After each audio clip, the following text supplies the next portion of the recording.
السلام علیکم دوستو، کیسے ہیں آپ؟ میں اللہ سے امید کرتا ہوں کہ آپ خیریت سے ہوں گے۔ ایک گاؤں میں ایک نائی رہا کرتا تھا۔ وہ لوگوں کی حجامت ایک درخت کے نیچے کرسی لگا کر کیا کرتا۔ اس کا نہ مکان تھا، نہ بیوی اور نہ بچے۔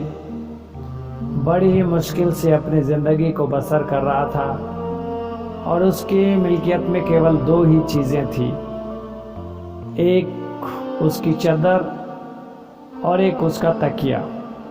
دن بھر لوگوں کی حجامت کرتا اور رات کو اسکول کے کھلے میدان میں اپنی چادر بچھا کر اور تکیہ لگا کر سو جاتا۔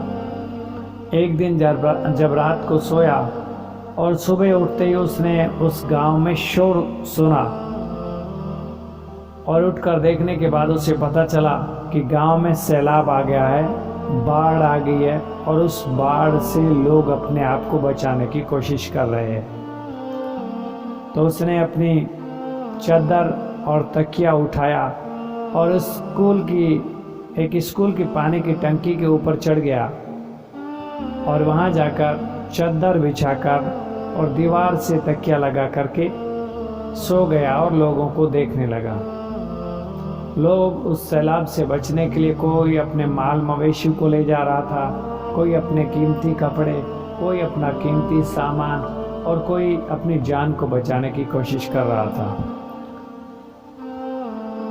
ایسے وقت میں ایک نوجوان جو سونے کے زیور، کپڑے اور قیمتی سامان لے کر جا رہا تھا، اس کی نظر ٹنکی کے اوپر سوئے ایک شخص پر پڑی، اور اس نے رک کر کے کہا کہ ہمیں تو جان بچانے کی پڑی ہے، اور ایک تم ہو جو بڑے ہی مزے سے سو رہے ہو۔ اس بات کو سن کر کے اس نائی نے کہا، مجھے تو غربت کا مزہ ہی آ جایا ہے، میں تو غریبی کے مزے لے رہا ہوں۔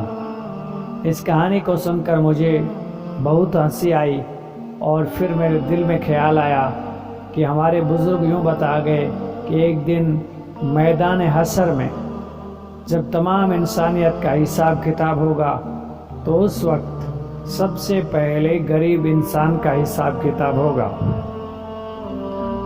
غریب کی 2 وقت کی روٹی، حقوق اللہ اور حقوق العباد، اور اس کے بعد میں جب امیر کا نمبر آئے گا تو اس کی فیکٹری، اس کی گاڑی، بنگلہ، سونے کے زیور، اس کے نوکر،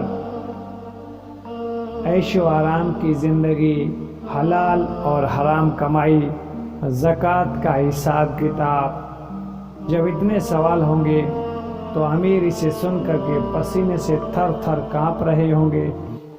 تب شاید اس نائی کی طرح غریب امیروں کو دیکھ رہے ہوں گے، اور ان کے چہرے پر ایک عجیب سا سکون، اور شاید دل میں یہ کہہ رہے ہوں گے کہ غربت کا مزہ تو آ جایا ہے،